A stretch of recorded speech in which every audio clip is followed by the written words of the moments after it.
everyone, it's Sean and welcome back to the channel. Forgive me if I sound a bit off. Came down with pneumonia over the last weekend. Easter Sunday, found out Monday when I went to urgent care. I'm on day 4 of antibiotics. Slowly regaining my desire to want to work on things, although still having some difficulty breathing. But at least, you know, that first 3 days and fever and stuff is all subsided. So anyways, that's just rambling. Got another customer repair here, actually, from the same customer we did the klipsch subwoofer, the KSW-12. Same individual. He was happy with the repair, and he had another hurdle for me if I was up to the challenge. And I was like, well, you know, this is a bigger piece of equipment. Obviously, he's not going to ship it was a 2-year-old massage chair. He's not going to ship the entire chair, but we at least discussed some things over email, and he was able to send me components and, you know, label things to the best of his ability so we can try to figure out what's going on. And anyways, same thing happened, you know, during that lightning storm. They had a surge. The subwoofer and the massage chair was plugged to the same outlet. He said the fuse blew. He replaced the fuse. Indicator light on the switch that turns on the massage chair does illuminate, but the control panel and nothing else works. Well, with the photos he sent me, I saw a few things and asked him to package it up. Worked out a deal. We'll see if we can get this repaired. I'm a little apprehensive to this because, you know, in the actual chair, there's, you know, other mechanisms, rumbling devices or motors or etc. that actually create or vibratory devices that create the massage effect, which, you know, you'd have to basically pull apart the entire chair to get to. But I think we got the main guts of everything that we need in order to troubleshoot, and hopefully we can get this, identify what the issue is and get it repaired. Of course, in this box, we got the motherboard, the toroidal transformer. I asked them to send. I just want to make sure that transformer is good. Control panel, power plug, small circuit speaker connection. I'm not too sure. Power detected on control panel. The fuse blew, was replaced, but chair did not work. Power up the control board. So I'm going to get this unboxed and we'll start poking around and see if we can find some problems. First off, with a good visual inspection, and then I'll probably get this over onto the dim bulb tester and get some power into it, see if we can trace some voltages. But yeah, let me get this unboxed and we'll take a look at it. All right, so here we have everything unboxed for us to view. Following the path of where we plug in from the wall. Here's our AC cord. It's plugged into here, and that's most likely the fuse he mentioned. Of course, we have some safety caps, a small little transformer here. Then we have some AC pins coming out that would go to this toroidal transformer. So we can see 110 volts, 60 hertz, which would be your mains AC. And then it steps it down to 20 volts at 7.5 amps, which is then fed into this board right here. Okay, so we got AC coming in. We can see that we've got rectification happening. Looks like we have several relays as well. Maybe those are transformers, but 15 amp, 120 volt AC. I have to look these up.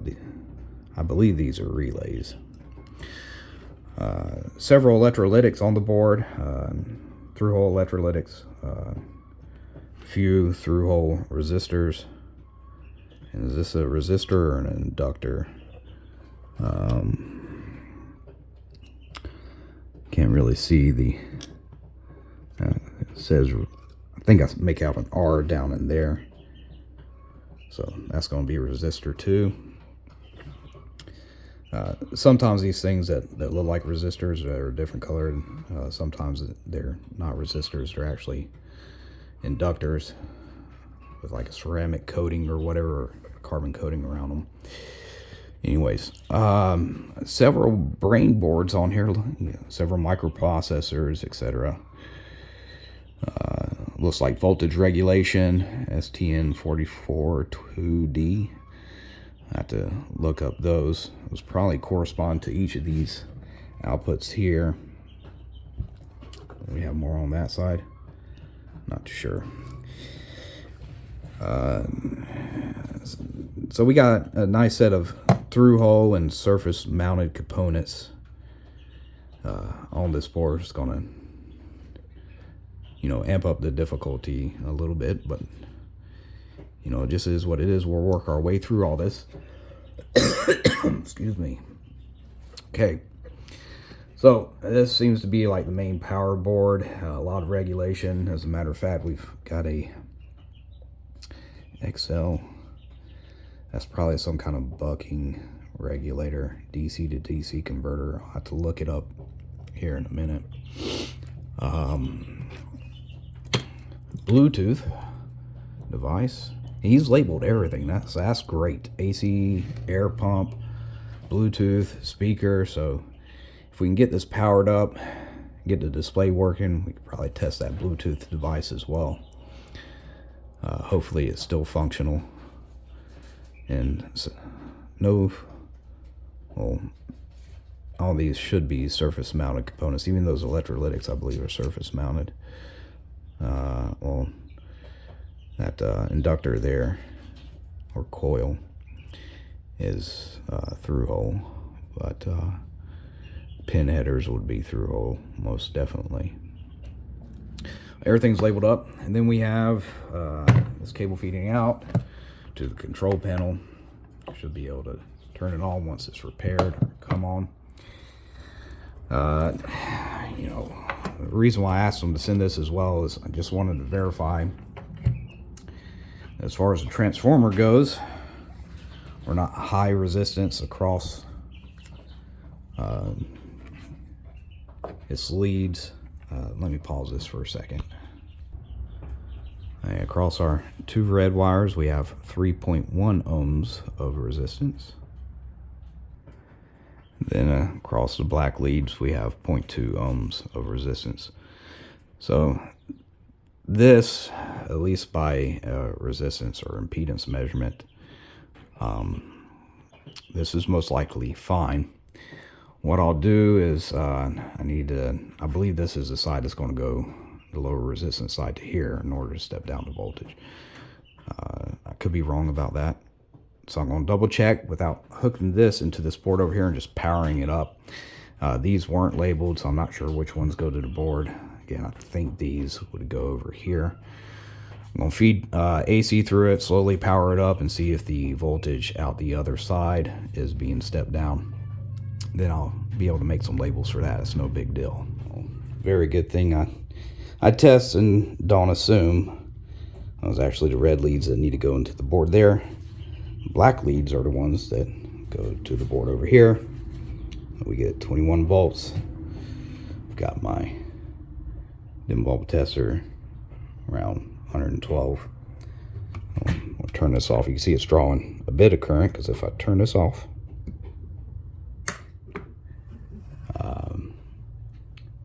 I thought that was closer to 115 at first. It must have steadied out. Anyways, sure, it'll draw more current once everything's plugged in, but yeah. So we could say that this half, and that's pretty solid, 121 volts. We can say this half seems to be working as it should. So our problem is most likely on the board, which means that I'm going to do a bit of probing around. Red probe on ground, black probe, checking several components to see if we have any shorts. Okay, so I've spent a bit of time poking around the board, and let me show you what I have found. This is basically going to be our ground plane here. Okay. all diodes for the main rectification here seem to be checking out pretty decently, pretty fine.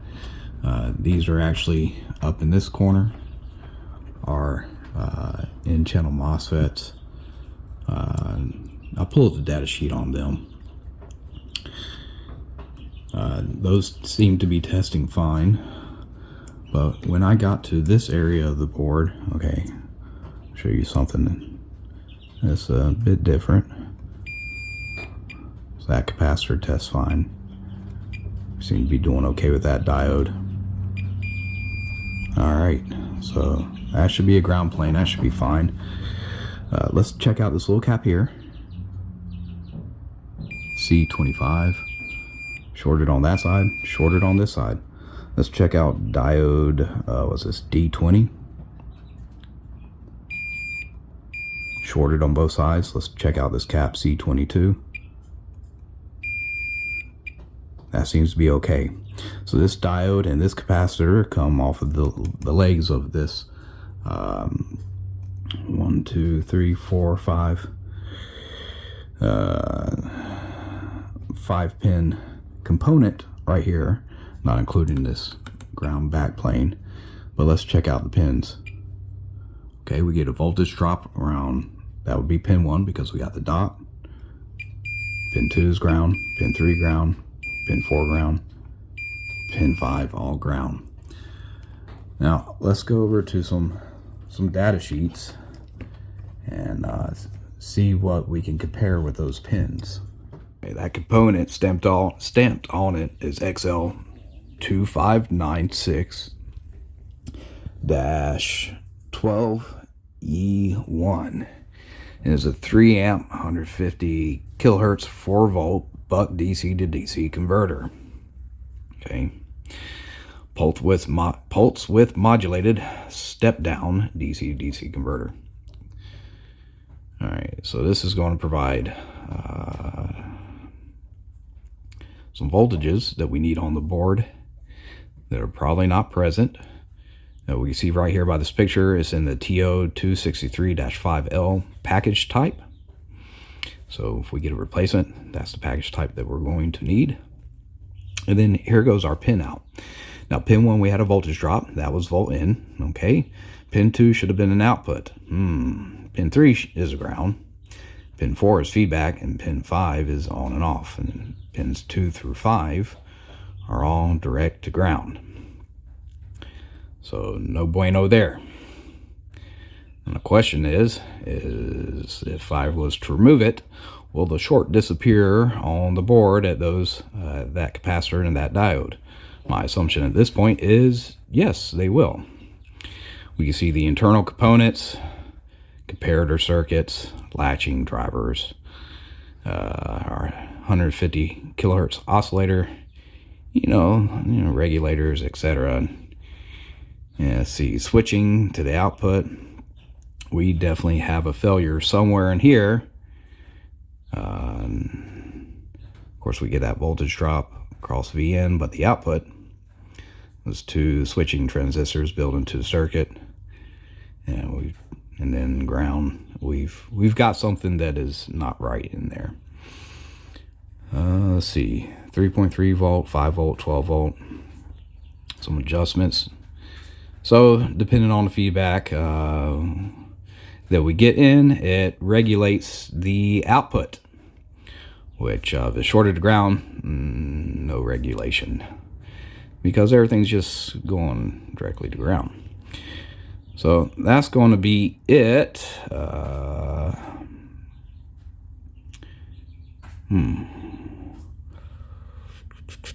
Now to make sure to, well, I'll tell you what, we'll remove it from the board and then see if the shorts disappear. And if they do, we'll get one ordered and get it in to replace it. Now, even if we do replace it, I'm not entirely sure that's going to fix everything. We could still have bad relays. As a matter of fact, I did look them up. They are relays, AFE electronic relays. These are actually 12 volt relays across the coil, so we could probably test them with a with my benchtop power supply, applying 12 volts across 2 of the pins and seeing that the relay closes between 2 other contacts. So we can see the arrangement of the pins right here. Obviously the inductor or coil is the one that has that coil type shape on it. That's where the 12 volts needs to come through, and then we can see how they latch kind of over on the right where you have the slanted area, slanted trace, and then the arrow that points, that's the latching side. That's what needs to latch. And then we would have continuity between those other 2 points. So that's something that we could test individually after we get the thing replaced, or kind of just test them beforehand. Might end up just testing them beforehand. I do want to look at one other thing, and that is those in-channel MOSFETs, like I mentioned, STN442 Delta. These are going to be in the TO252 package type. You know, you kind of see the picture there and how they looked on the board. Very similar. Let's see. 1 is gate, 3 is drain in the center, 2 is source. See our orientation there with the diode, so that can definitely be checked between source and drain. Most likely those are probably going to be good. At least I will hope. If they all look the same while in the board, then I'm going to assume that they will be okay once power is restored from the missing voltage rail, whatever's being shorted out. If you scroll down here, you'd actually get some measurements. You see right over here for the 252 package outline. And then you can measure if you have like a nearly there, a caliper or whatever, and see how well they compare, which I did as well. Looking over the board a bit more, we can see that several of these electrolytics have been replaced at least once before, so this is a refurbished board at some point. Mainly just turned it over to look at the orientation of these relays. If you want to see relay testing, the Denon receiver I repaired and to have for myself, I did a lot of relay testing on it. It's pretty simple stuff, just voltage across the coil, and then you can check the continuity between your other 2 pins with a volt ohm meter if it is latching. But yeah, let me get this removed and we'll see if we still have shorts across this cap and this diode.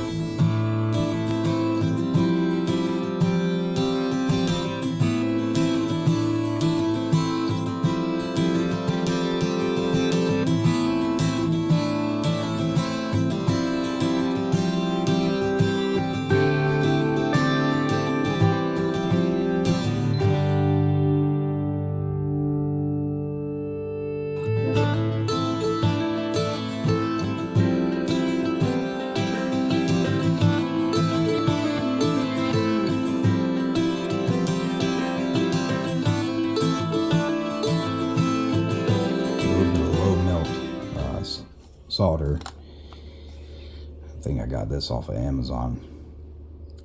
Came in super handy in removing this component, our DC to DC converter.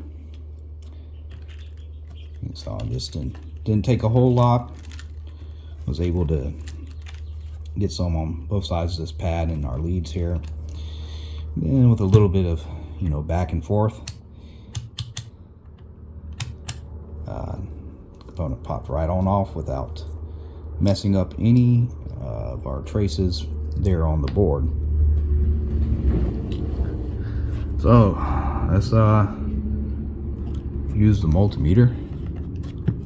I'll scoot this over just a tad bit for you, and let's see if those shorts are still present. Okay. Voltage drop, pin 1. Pin 2, voltage drop. Pin 3 is the ground. Voltage drop, pin 4. And then on off seems to be tied to ground as well. Actually, we can see that they're physically connected here to there. So it must always be in an on state. But no more short across the cap or the diode. So here is our failure. I'm going to let the customer know we're going to get one on order. Hopefully I can find an exact replacement. For those of you who know me, I don't like to shop eBay for components because you just don't really know what you're going to get. So if that's all there is, I'm going to try to find a suitable sub through some computer researching and see if we can get something on order. Then once we have it on order installed, we'll power this up and see what it does, and hopefully at least you know, we test out Bluetooth. I don't know exactly what's going to be on these pin headers here, but we can check them for voltages, I guess.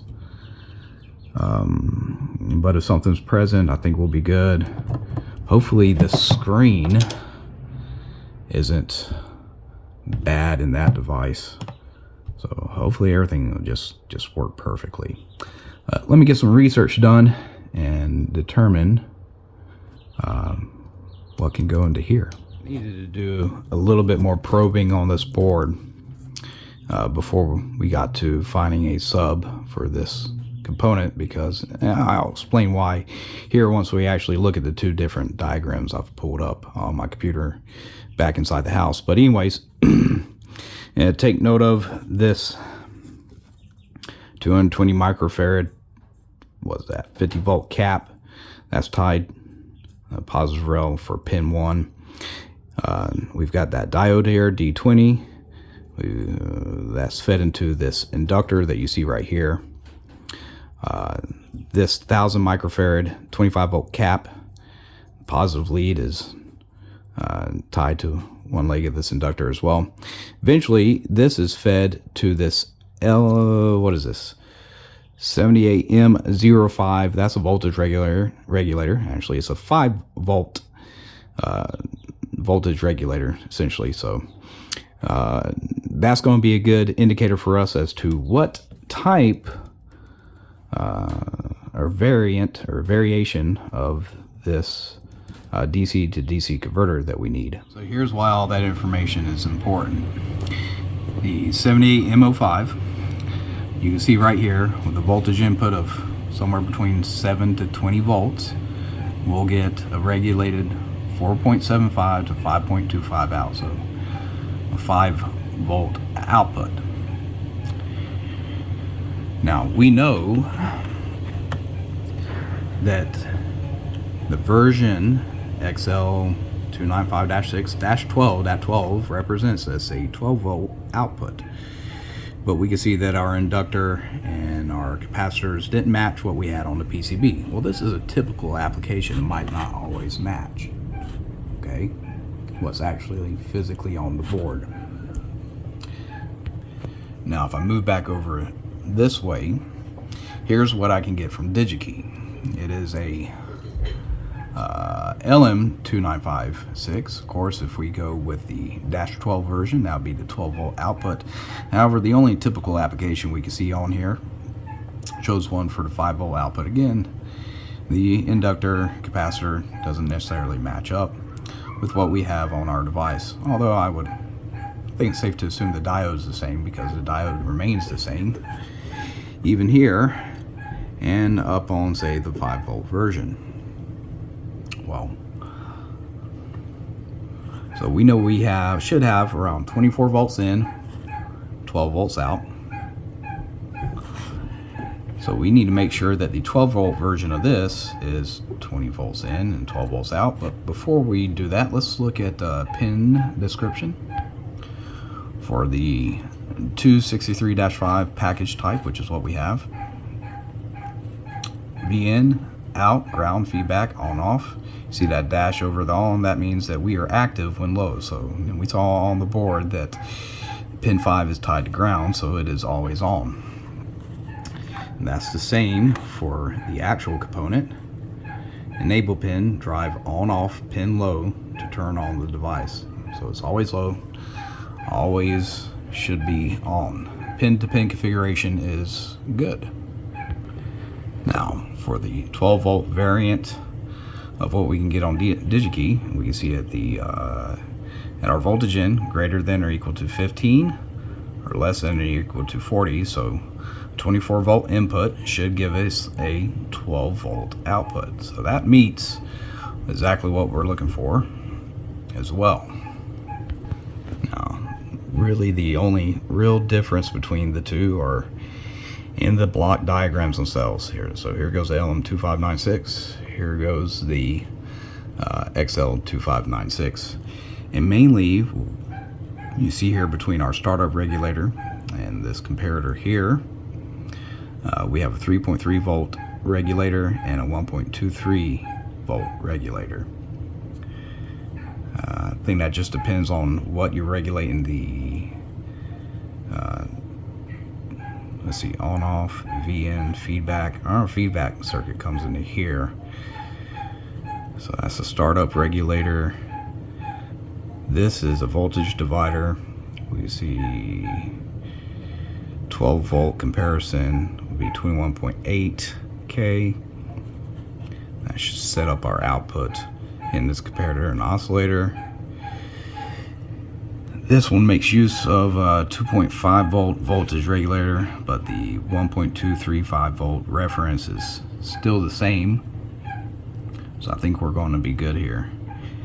Same values for our feedback based upon this voltage divider.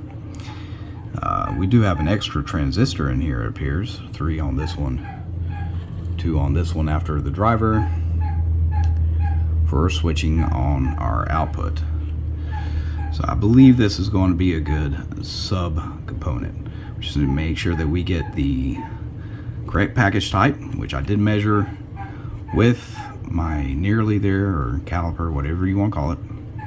So it will be the 263-5L package, and it needs to be the LM2596-12 as far as the nomenclature, the code for the component, in order to get the right one needed for the board and replace it. Well, it's been approximately 5 days since I put the parts on order, but they've been delivered. You can't tell by my voice, I'm feeling much better now, although the infection from the pneumonia is still in my lungs and I'm still on antibiotics. But we're doing much better, and I got part in. We could at least get this in. There goes the part number again. You saw the video, you saw me going through it. I know I've had a rash of thinking I ordered the right things and them ended up being the wrong size fuses and capacitors. But we're going to get this this buck regulator, DC to DC converter, in here on this board. I mean, we've already done the prepping as far as cleaning of the pads and everything.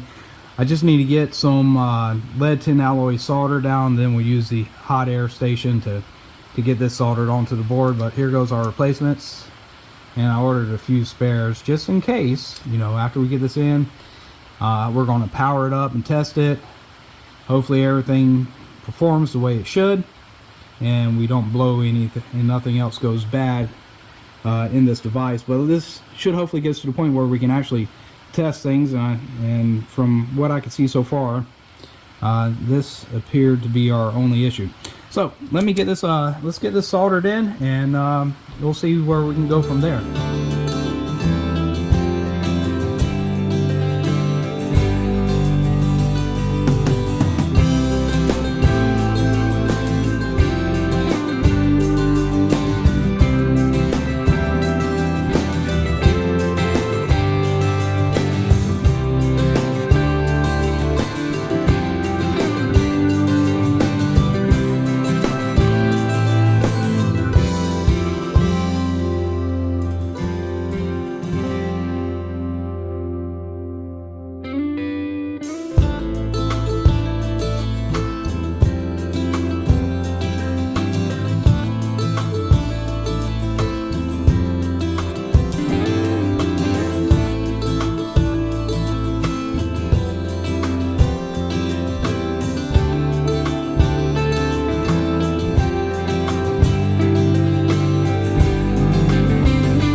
everything plugged up as it should be. AC to the switch. There are safety caps, small transformer, a big toroidal transformer sitting here. Our main PCB, that Bluetooth module, and the display is hooked up. So all I'm going to do now is let's turn this on, and we got light on the board, and it looks like we got some words on the screen. OF.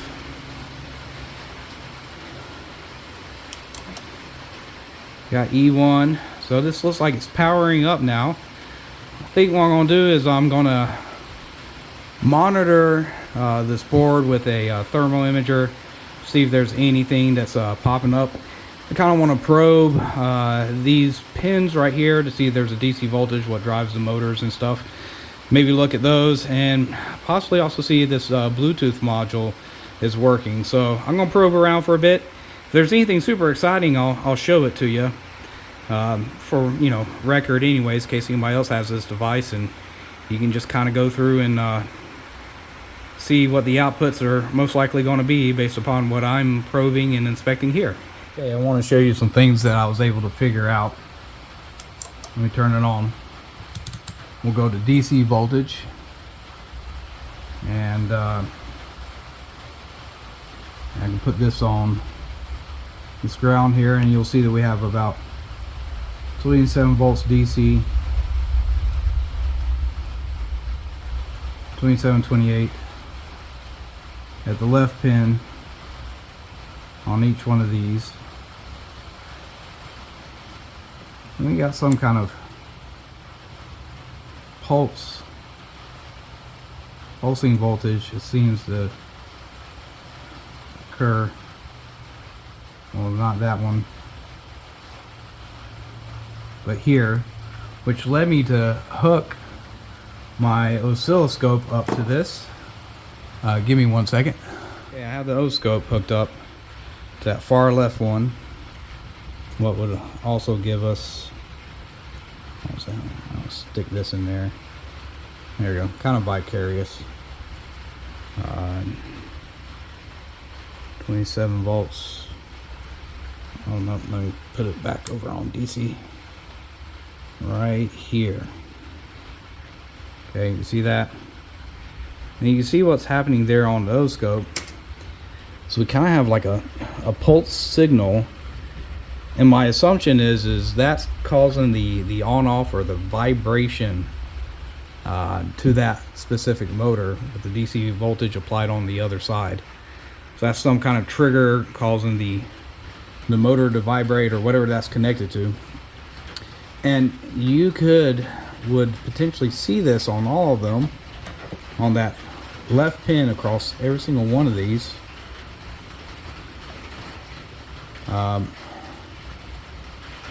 But for some reason, you know, I'm not getting it over here on the red, even though I do have, well, I'm not even getting the voltage. Oh, my negative lead fell out. Let me get that back in there. Hold on 1 second. Okay, and we're back on. And 27, yeah, no pulse right there. It's got me to do a bit more troubleshooting, and let me show you what I found. And turn all this off. And by the way, when you cycle through your settings, you can turn off this pulse even though the voltage still stays at 27. So that's at least a sign of function. I haven't been able to figure out how to connect to this Bluetooth device. It's not showing up on my phone, so I'm not too sure about that. Maybe there's something missing that I need in order to get it to scan. I'm not too sure, but I didn't see anything on there. But let me show you something. On the back here we have STN442D. These are MOSFETs. And just poke this out of the way. It is pouring cats and dogs outside right now. It appears that we have a blown MOSFET as well that's going to need to be replaced. So 1.6 voltage drop here, open here, 1.6, 1.8 there, open there, short here, short there. So that one is bad.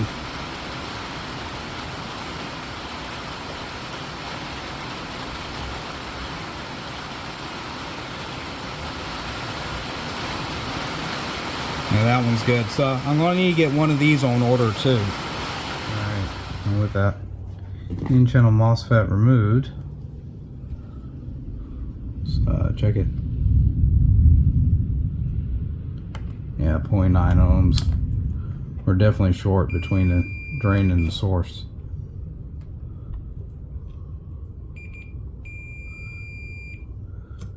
So that guy's going to be replaced. So no big deal. I'll find a comparable or a suitable substitute for it as well. The STN44-2D is going to have certain specifics concerning the voltage at the source, and I think the gate as well, how much power dissipation and current. So we'll find a nice suitable sub for this one. I don't think you can get this anywhere. I've already plugged in the part number on Mouser and DigiKey. I don't recall seeing anything on it, so we'll sub it out, and once I get that part in, we'll put it in, we'll test it as well. You know, my only concern is that I did test these MOSFETs on the board, so perhaps during this first power up, I feel like they all tested good. I don't know, I was awfully sick when I did the testing, but I feel like they all tested good. But it's always possible when I powered up the device, I don't know, maybe that was just enough for it to short out and go after that lightning strike, but who really knows. But regardless, this is always why, you know, even when we got power to the device displays working now, I still go through and check everything that I can check to make sure that there's no other issues, because I don't want to give something back to the customer and there still be a fault. But yeah, let's get that replacement component in as soon as it arrives, and we'll do some more testing. Oh, our in-channel MOSFET has arrived. You can see that part number right there, and we're going to go ahead and get it in place on our PCB. Final testing, and hopefully close out this video.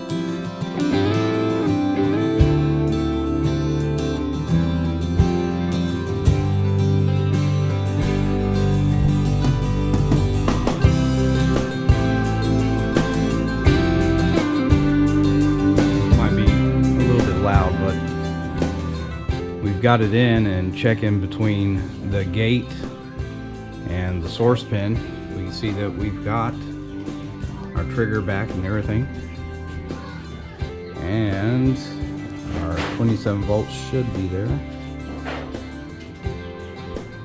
and it is perfect.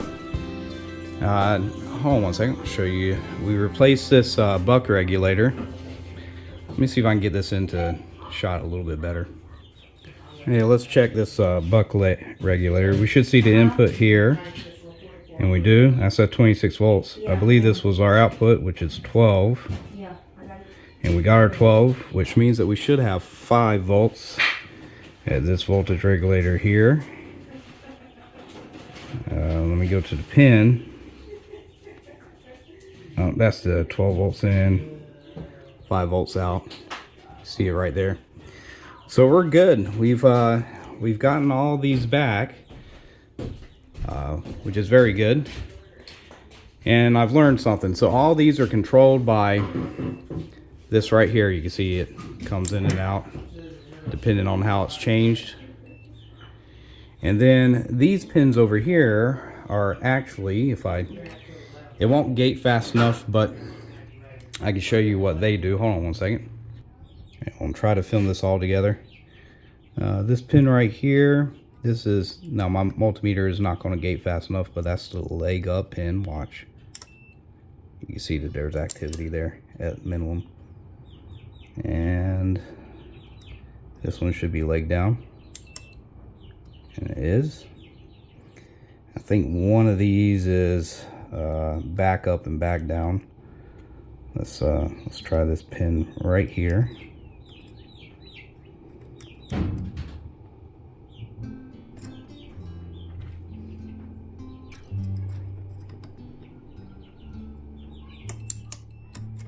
Yep, that's back up. Let's try back down. Or sorry, that was back down. Let me try back up. Try.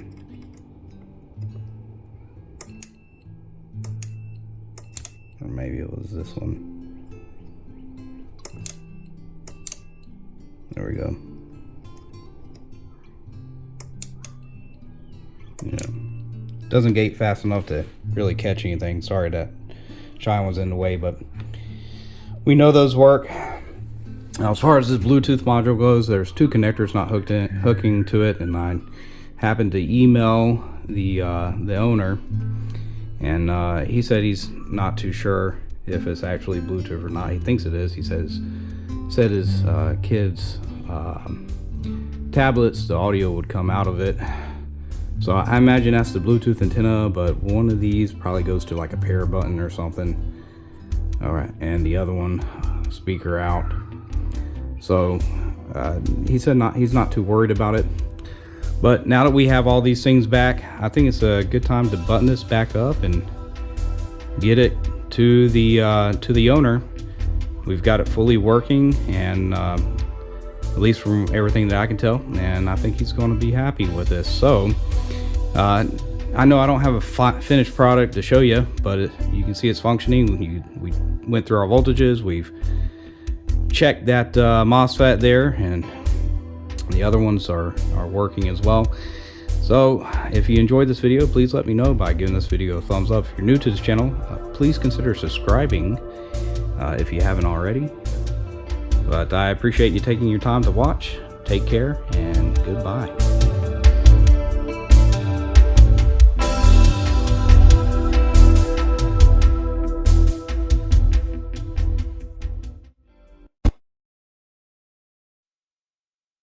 Bark.